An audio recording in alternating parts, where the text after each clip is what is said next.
Saudaraku, sekarang kita akan lanjutkan pembahasan kita yang berkaitan dengan apakah keilahian Yesus Kristus itu adalah hasil dari Konsili Nisea. Kita perlu menyelami sumber-sumber perjanjian baru yang menegaskan keilahian Kristus. Di Yohanes 1 ayat 1-3, kata-kata Yunani NRK hologos, pada mulanya adalah firman, memberi penekanan bahwa sang firman telah ada sejak kekekalan tanpa awal. Leon Morris mencatat bahwa struktur frasa ini sengaja menyoroti preeksistensi firman yang sehakikat dengan Bapa.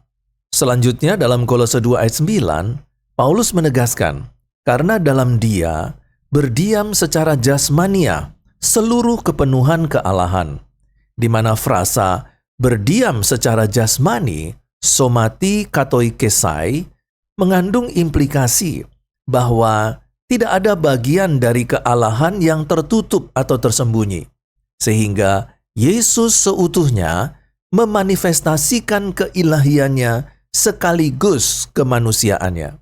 Dengan demikian, sebelum Konsili Nisea, memang sudah ada basis tekstual yang tak terbantahkan mengenai natur ilahi Kristus.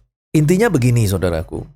Untuk benar-benar memahami dasar keilahian Kristus, kita perlu kembali menyelami teks perjanjian baru secara eksegetis. Bukan hanya secara historis atau dogmatis. Dalam Yohanes 1 ayat 1-3, frasa Yunani NRK hologos, pada mulanya adalah firman, bukan sekedar pembukaan yang puitis, melainkan sebuah deklarasi teologis yang dalam dan penuh makna. Struktur gramatikal frasa tersebut menekankan bahwa keberadaan sang firman mendahului segala sesuatu, bahkan sebelum permulaan waktu. Di sini, kita tidak hanya diperkenalkan kepada firman sebagai agen penciptaan, tetapi juga sebagai pribadi yang telah eksis dalam kekekalan bersama Allah. Sebagaimana dijelaskan oleh Leon Morris, struktur frasa itu secara sengaja digunakan oleh penulis Injil untuk menegaskan preeksistensi dan keilahian esensial sang firman, yaitu Yesus Kristus. Kita juga menemukan penegasan eksplisit dari Rasul Paulus dalam Kolose 2 ayat 9. Karena dalam Dialah, di dalam Yesus Kristus, berdiam secara jasmania seluruh kepenuhan kealahan. Dalam teks aslinya, frasa somatikos katoikei, berdiam secara jasmania, itu mengandung makna bahwa seluruh keilahian Allah tidak tinggal sebagian atau hanya bersifat simbolik, melainkan hadir secara nyata dan penuh di dalam pribadi Yesus Kristus. Paulus tidak memberikan ruang bagi pemahaman bahwa Kristus hanyalah manusia ilahi atau makhluk agung. Sebaliknya, ia menegaskan bahwa Yesus Kristus adalah tempat kediaman penuh dari Allah yang tak terbatas dalam tubuh manusia yang nyata. Ini adalah misteri inkarnasi yang agung, sekaligus puncak wahyu ilahi yang tidak bisa dijelaskan hanya dengan kategori manusiawi atau historis. Dari dua teks utama ini saja, kita sudah dapat melihat dengan jelas bahwa ajaran tentang keilahian Kristus bukanlah gagasan yang dikonstruksi oleh para uskup pada abad keempat. Konsili Nisea memang menjadi tonggak penting dalam sejarah gereja. Namun, ia bukanlah pencipta doktrin, melainkan penegas resmi terhadap pengajaran yang telah lama hidup dalam komunitas Kristen sejak zaman para rasul. Teks-teks Alkitab seperti Yohanes 1 dan Kolose 2 menunjukkan bahwa dasar iman akan keilahian Kristus sudah kokoh bahkan sebelum munculnya kontroversi Arianisme. Oleh karena itu, Sebagai umat percaya masa kini, kita memiliki keyakinan yang berakar dalam wahyu ilahi, yaitu kitab suci, bukan sekedar keputusan konsili gerejawi. Dan dalam terang itu, kita menyembah Yesus bukan sebagai nabi besar atau figur historis agung, tetapi sebagai Tuhan yang kekal dan sejati, satu hakikat dengan Sang Bapa.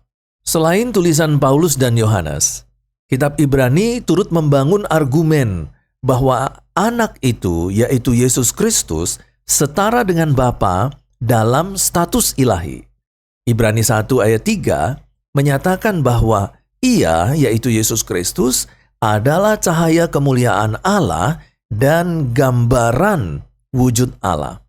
Sebuah pernyataan kristologi yang menegaskan bahwa Yesus bukan hanya sekedar utusan, melainkan manifestasi langsung dari hakikat ilahi. Wayne Grudem menekankan bahwa istilah gambar dalam bahasa Yunaninya karakter di sini menunjukkan salinan esensi, bahwa melihat anak sama dengan secara langsung melihat Bapa, karena tidak ada dualitas substansial antara mereka. Seichmann menambahkan bahwa klaim ini sudah disebarkan oleh gereja mula-mula jauh sebelum Arius muncul, yang kemudian mencoba memunculkan ambiguitas mengenai status keilahian anak itu. Jadi begini maksudnya. Selain Paulus dan Yohanes, penulis surat Ibrani juga dengan tegas membela kebenaran tentang keilahian Kristus. Dalam Ibrani 1 ayat 3, kita membaca bahwa Ia, Yesus Kristus, adalah cahaya kemuliaan Allah dan gambar wujud Allah. Sebuah pernyataan yang secara langsung menempatkan Yesus Kristus sebagai manifestasi ilahi yang tidak bisa disamakan dengan makhluk ciptaan. Ini bukan sekedar metafora indah, melainkan sebuah deklarasi yang menyatakan bahwa hakikat dan esensi Bapa hadir secara utuh dalam diri Sang Anak. Dengan kalimat ini, penulis Ibrani menunjukkan bahwa Yesus bukanlah bayangan samar dari Allah, tetapi pancaran dan wujudnya yang sejati. Di sini kita bisa melihat bahwa Kristus bukan sekedar juru bicara ilahi, melainkan pribadi yang sepenuhnya merepresentasikan Allah yang tidak kelihatan itu. Teolog sistematika Wayne Grudem memberi perhatian khusus pada kata Yunani karakter yang diterjemahkan sebagai gambar atau gambaran wujud. Ia, yaitu Wayne Grudem, menjelaskan bahwa istilah ini bukan menunjuk pada salinan lemah atau simbol semata, melainkan pada replikasi esensial dari natur Allah itu. Dengan kata lain, melihat Yesus berarti menyaksikan Allah sendiri dalam keberadaannya yang sejati. Tidak ada dualitas hakikat atau substansi antara anak dan Bapa. Grudem menegaskan bahwa konsep ini sangat penting dalam memahami bahwa Yesus Kristus tidak diciptakan, tetapi Yesus Kristus satu substansi ilahi yang sama dengan Bapa sejak kekekalan. Maka dari itu, jika kita mengakui pernyataan Ibrani ini, kita pun dituntun untuk menolak ajaran yang merendahkan status Kristus menjadi hanya sekedar ciptaan ilahi. Nah, menariknya, penegasan akan keilahian Kristus melalui konsep ini bukanlah sesuatu yang baru muncul dalam sejarah gereja.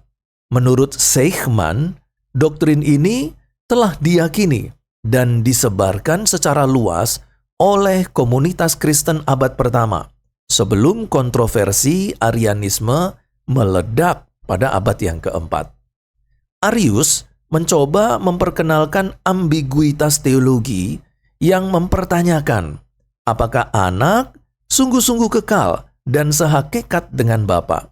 Namun, jika kita mengacu pada kesaksian apostolik yang terpelihara dalam tulisan dan pengajaran gereja mula-mula, kita akan menemukan bahwa kepercayaan terhadap keilahian penuh Yesus Kristus adalah warisan iman, bukan hasil rekayasa belakangan.